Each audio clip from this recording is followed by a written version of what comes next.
Welcome to Veracity. I'm your host, Michael Lewis. I just found your mom on Facebook. She's so cute and obese. It would be a shame if someone decided to cut her weight off and left her somewhere to bleed to death. I hope someone finds you at night and slits your wrist, you filthy pig. What would you do if people started sending messages like this to you on Twitter? Well, before you should have to take action against immoral people, it is the responsibility of Twitter to suspend or block them immediately. However, instead of blocking these threats, Twitter in the past few weeks suspended the account of the libs of TikTok, who is the actual victim of the tweets we just discussed. Why?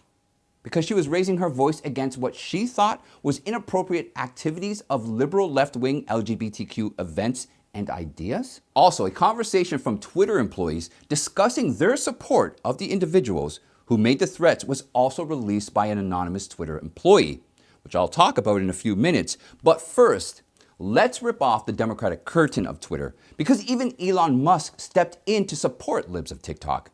So Libs of TikTok, also called Liberals of TikTok, is an account on Twitter that has around 1.2 million followers and is operated by a brave woman, Chaya Rasic, who raises her voice against the left-wing ideologies and how they target and influence innocent students. Let's take a look at a post from Libs of TikTok and a tweet that threatened her life in response to it. On June 13th, when she tried to save innocent children from falling into their unacceptable ideologies through a well-orchestrated event, here's what she tweeted. A children's hospital in Nebraska is co-hosting a children's pride event. They advertise there will be a booth where attendees can make an appointment for gender-affirming care, such as puberty blockers. At Children's Omaha, receives millions in funding, and Derek Barry will be present at that event. Hate towards Rasic in retaliation for her expressing her opinion. Sent you a pipe bomb for literally supporting Nazi bigots, babe. Please kill yourself at your earliest convenience. But what is most concerning is that Twitter seems to enjoy the show, as they take no action against the user who made this threat. And when Musk noticed Rasic raising concerns about the death threat, he said, "A platform cannot be considered inclusive or fair if it is biased against half the country." Lastly, Rasic said, "The left has become obsessed with ensuring your 4-year-old has access to men dressed as women while dancing provocatively for cash." Now, for the owner of that account, they've had to go into hiding a few times. She's been doxxed by the Washington Post's Taylor Lorenz, but she refuses to back down. And now she's giving us new insight into how far Twitter employees are willing to go to try and stop her and other people like her. Writing on her own website, she claims a Slack conversation between Twitter employees weighed the pros and cons of banning her site. Now, about that leaked conversation between Twitter employees, in which they not only talked about blocking the Libs of TikTok account permanently, but also bragged about blocking former President Trump for his posts. The truth always finds its way to the public. So here's what they actually talked about. Like, I don't get how this account, which exists solely to generate targeted violence at marginalized people, continues to be allowed to post. This has been escalating for months. But our expectations out of Twitter are so low right now that the devil himself has to squat to get to their level. Libs of TikTok should be permanently banned from propagating targeted violence at marginalized people.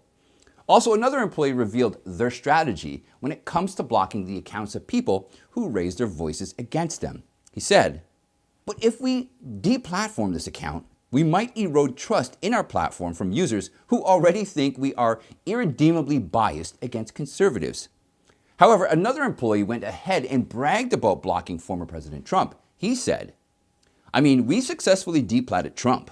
I don't think deplatforming Libs of TikTok is going to cause a mass exodus, but I guess it may not be our fiduciary to enact a ban on a high-profile account right now." Okay, so this means that if an account is not high-profile, they will block it without hesitation. And the word right now in their conversation is made with respects to Elon Musk, who is still at the edge of buying Twitter. So does this mean that if Musk's not successful in buying Twitter, that they will just carry on banning all conservative voices? And what about the users who are openly making death threats to Libs of TikTok? Why are their accounts not being blocked? What could be more harmful than giving death threats? Are they waiting for the actual threats to be acted upon before they take action and block them? If we just rewind back to June 2020, far-right British commentator Katie Hopkins, who comments President Trump retweeted several times, was permanently blocked by Twitter for sharing her honest views on immigration. Controversial commentator Katie Hopkins has been permanently banned from Twitter after breaking the site's hateful conduct policy. The reason given was this: keeping Twitter safe is a top priority for us. Abuse and hateful conduct has no place on our service, and we will continue to take action when our rules are broken. In the end, Rasic said it the best. You don't need leaked messages to know just how biased and agenda-driven these people are. The messages only confirm what we already see with our own eyes every day. $5 a gallon for the first time in history. Folks, in California right now, you see the bright red on the left of your screen. In California, they're paying $6.43 a gallon. You know, as we head into summer, when will these prices start coming down? What do the next several months look like? For the first time ever, the average price of gas nationwide has hit an unprecedented $5 a gallon. Price at the pump, the national average overnight, reaching $5 a gallon for the first time ever. President Biden again today putting the blame on Vladimir Putin's invasion of Ukraine and saying the administration is pushing to do more. But the impact of those high prices is already changing how people live and work. Oh my goodness, this price has just turned me up. Everything is going up except our paychecks. The Biden administration is restricting new oil drilling on federal lands.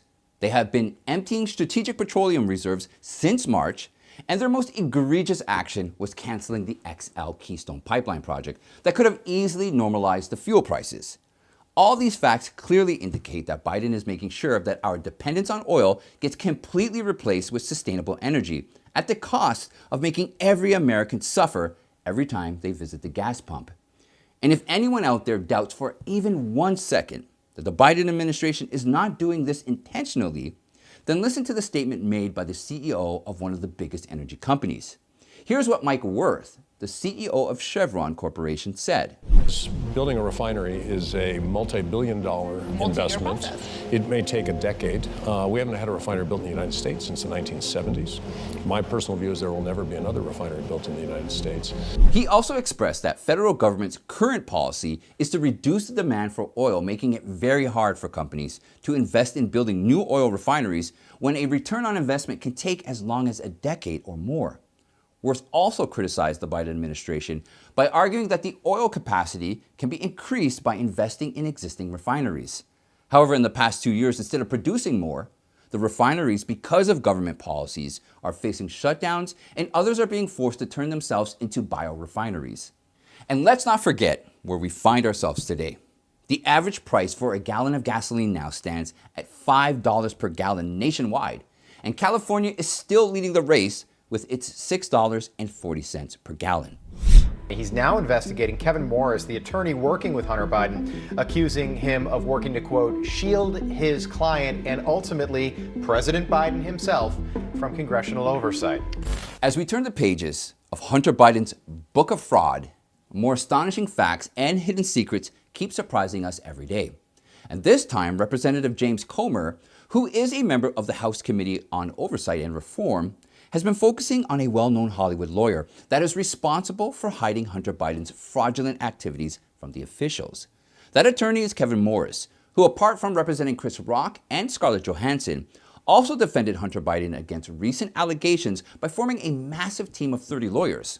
Although it seems acceptable that he has the right to get defended by a well-known lawyer, the real problem came to light when Morris donated around $55,000 to the American Bridge 21st Century Political Action Committee in 2020, which supported Joe Biden in the 2020 presidential election. But his support doesn't end there. Morris went ahead to fund a documentary about Hunter Biden's life by inserting only those points that protect him from numerous foreign business dealings. And around $2 million was also lent to him to help Hunter Biden pay off his federal taxes. With federal prosecutors poring over Hunter Biden's finances, investigating whether he violated federal tax law, this morning a representative for the president's son tells NBC News his IRS bill totaling about $2 million has been paid off. Two people familiar with the matter say the money was arranged by one of the younger Biden's new attorneys, Hollywood lawyer Kevin Morris, best known for brokering a deal for the South Park TV show. So all these activities fall under the in-kind contribution defined by the Federal Election Commission, which says goods or services offered free or at less than usual charge must be properly reported to the Federal Election Commission. However, as they were not reported, despite Morris being well aware of the laws, Representative James Comer said this in a June 14th letter to Morris. Your sudden patronage of the president's son, enormous financial contribution to President Biden, an outsized role you are taking in defending against both congressional and criminal investigations raise serious concerns about whether you are providing in-kind contributions to President Biden's re-election efforts. We are investigating the domestic and international business dealings of President Biden's son, Hunter Biden, to determine whether these activities compromise U.S. national security and President Biden's ability to lead with impartiality. It is crucial that the American people better understand the extent to which your activities implicate federal election laws and President Biden's campaign. Addressing the challenges posed by China will be one of the greatest issues Congress and our country faces in the decades to come. After decades of profitable tradings benefiting China more than America, Representative Darren LaHood on June 14th finally discussed the potential costs and benefits of breaking economic ties with China. The discussion was made at the American Enterprise Institute, AEI Forum, where other leaders like Derek Scissors, a senior fellow at AEI, James Palmer, a deputy editor at Foreign Policy, and others were present. LaHood began the discussion by stressing China's ultimate objective of becoming a global superpower by exploiting America's economy. Here's what Palmer had to say. China has a plan to replace us, but we are tied to them economically. Adolfo Urso, a leader of the Italian Parliament's Intelligence Committee, stressed that the West must ensure that significant technologies like green technology should be under the control of countries that focus on cooperating with each other. Furthermore, he argued that China is today poised to become the major global power, not one of many superpowers, but the one. As Xi Jinping is on the road to becoming the Chinese president for life, Foreign Policy editor Palmer argued that the CCP is extremely skilled at influencing the decision-making power of the American businessmen and politicians. For example, J.B. Pritzker, Illinois' governor, has strong links with the China General Chamber of Commerce. Also, the rising restrictions on Hollywood movies in China proves the film industry in America is also forced to shape its movies by keeping up with China's regulations. Now, to be more specific, before releasing Tom Cruise's Top Gun movie in China, some of the scenes in the trailer showing Taiwan's flag were forced to be removed entirely. Here we are today. Democrats are pushing partisan legislation stocked with more DC control over our economy that fails to address the critical trade initiatives to put American workers and businesses first and to counter the market-distorting and dangerous economic practices of China. Nevertheless, some positive discussions was also made. While praising tariffs imposed by Trump on China, Darren LaHood said, I'm not generally a fan of tariffs, but the tariffs that were implemented by President Trump got the attention of the Chinese. On the other hand, James Palmer said, we should be acting to reshore those chains in a much more serious way. Thank you all for spending time with me. Now don't forget, watch this video right up here and join me tomorrow so that we can continue to discuss more truths happening in America. I'd like to thank you all. Have a good night. I'll see you next time.